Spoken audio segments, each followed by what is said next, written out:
Imagine that what you just heard as silence is a slideshow of photos that have just passed in front of your eyes on this screen. These are photos I have been taking during the last 3 years in different parts in Europe. And they are images that somehow interrupted my everyday life rhythm, giving a twist to it. Imagine that what you just heard as silence is the photo of an old man reading the story of the Little Prince in the busy morning tram in Athens. It is another old man sitting alone on a bench of a central square in Thessaloniki, wearing his best brown suit and holding a red rose in his hand. It is a road sign found some weeks ago close to the north borders of Greece, pointing to Yugoslavia on the right. It is a woman knitting a scarf next to me in Thalys train, traveling from Holland to Belgium, as I am busy working on my computer. You don't see them, but they are here, passing in front of your eyes, in silence.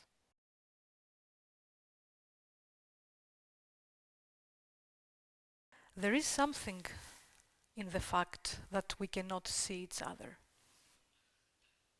We haven't met yet, but I like to think of us sharing images, imaginings, dreams for our lives and the world. None of us knows exactly what these dreams are about yet, but I like to think of us fighting for these dreams.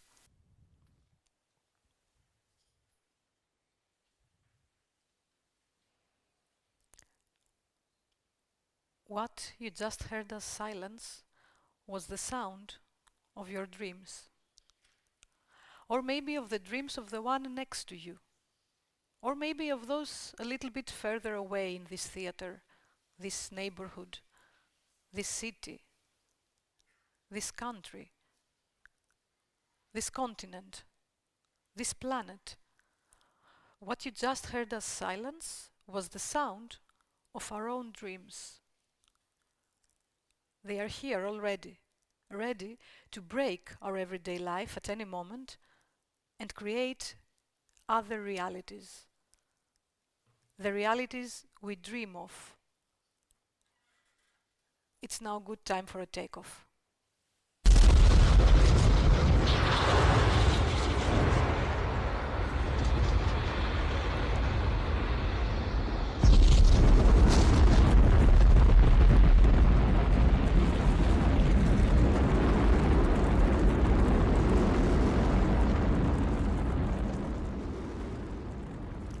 Welcome to space.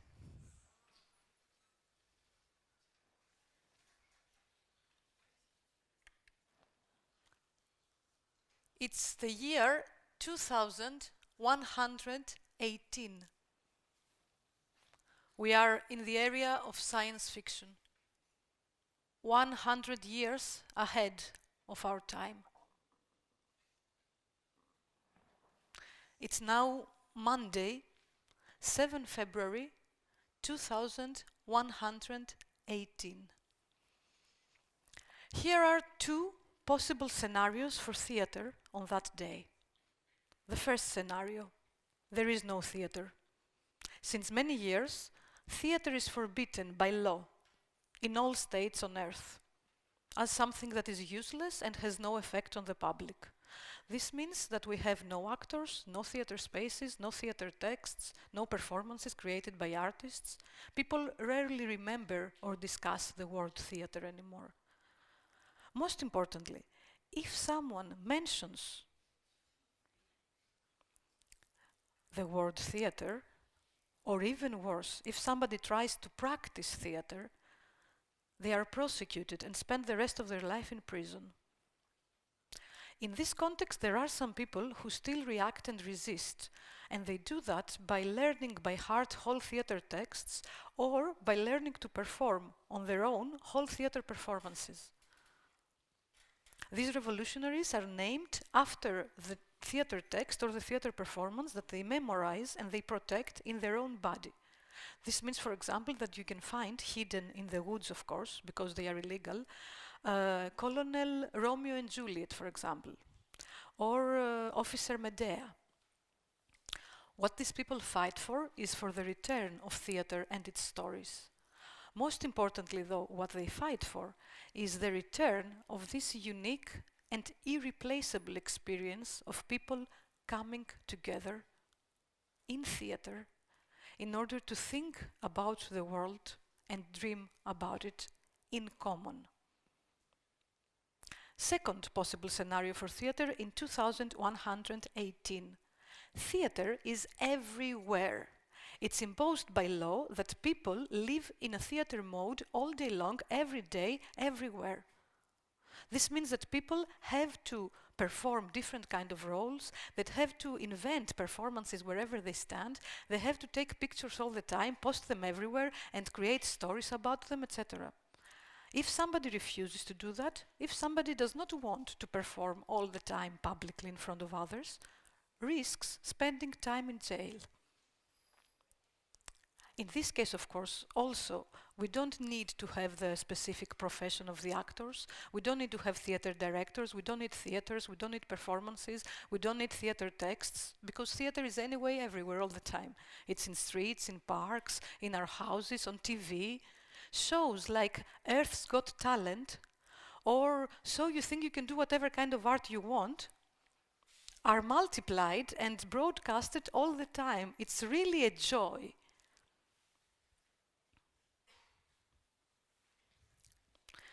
Which ones of the two scenarios sounds good to you for 2118? The one where theater is illegal and disappears completely? Or the one where theater is everywhere but nowhere at the same time, and there is no further knowledge or attention or effort given to it?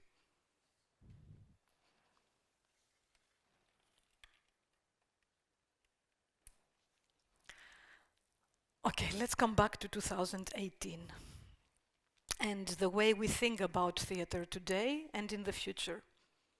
So here we are. It's Wednesday, 7th February 2018, and we live in a time where many people often question theater and arts in general in terms of the results, the effects they can have on the public. Why do we need theater today? When was the last time you went to theater, and what did it change in your life?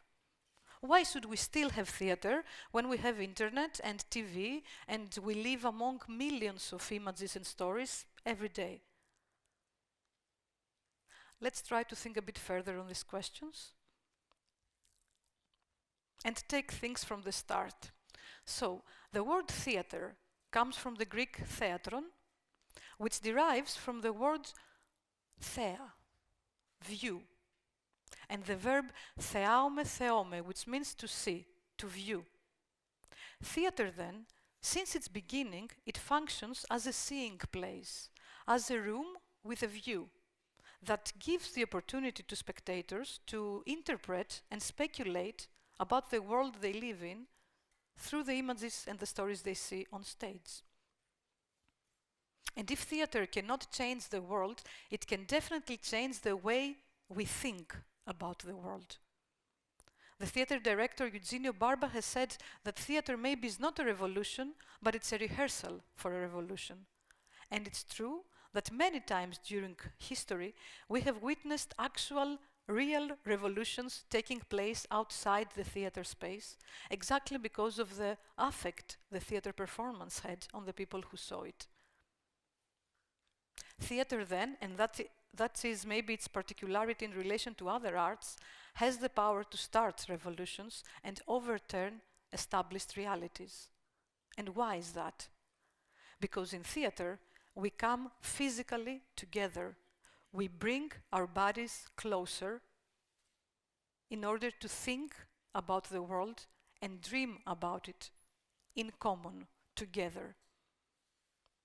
And why it's important to do that, especially today, more than maybe any other previous time. In their book Speculative Everything, the two writers, Anthony Dune and Fiona Raby, have written that today our dreams have been downgraded to hopes. As the world becomes a homogeneous large village, we live in digital societies that disconnect us emotionally and physically from each other. Societies that teach us to live more online than offline, and focus more on individual needs, on each one's needs separately, than on our common ones. In other words, today we witness a paradox. We are virtually connected all day long through internet, while at the same time we feel more alone and disconnected than ever before. Therefore, we are not able to produce together visions for our present and future. And in this context, we hope that we will not allow ourselves to become extinct. We hope that we can feed those starving. We hope that there will be enough room for all of us on this tiny planet. But we don't know how to fix our problems. We are hopeful that everything will be all right, but we cannot create together new dreams for the 21st century. Another reason why it's difficult for us today to make new dreams for our life and the world has to do with the fact that we live in societies that teach us to move away from imagination, because imagination is not to be trusted. On the contrary, we should count on an extreme rationalization, on logic and on reality and on actual facts. When a society, though, suggests that people turn to imagination only as fantasy in order to comfort themselves and feel better because there are real problems that they cannot solve, it forgets that people are able to solve real problems only because they are capable of the imaginary, only because they have the ability to come together and imagine possible solutions for these problems and then try them out. And this is exactly why theater today, in a time that deactivates us from common imagination, from the imagination we share, is more urgent than ever before, because theater counts on imagination in order to make its stories.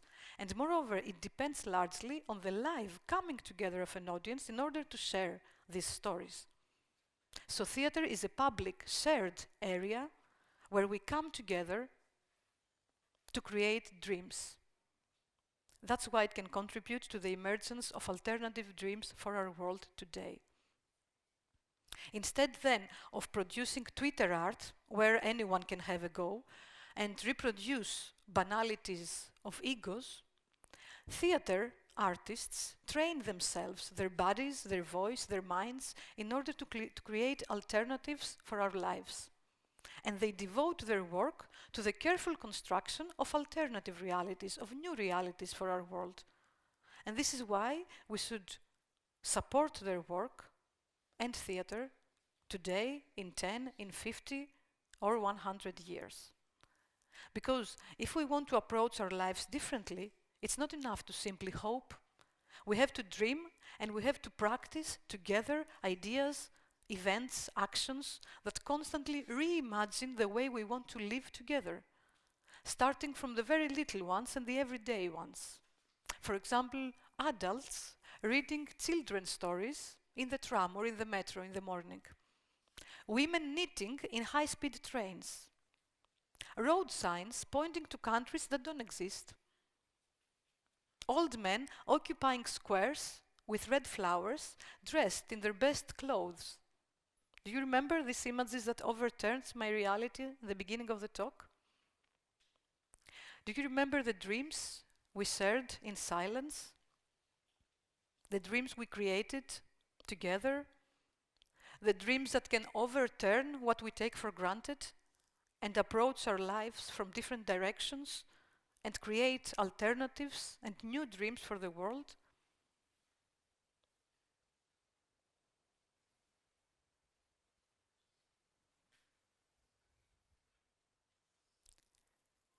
What you just heard as silence was the sound of the dreams we created right now, today, in this very theater.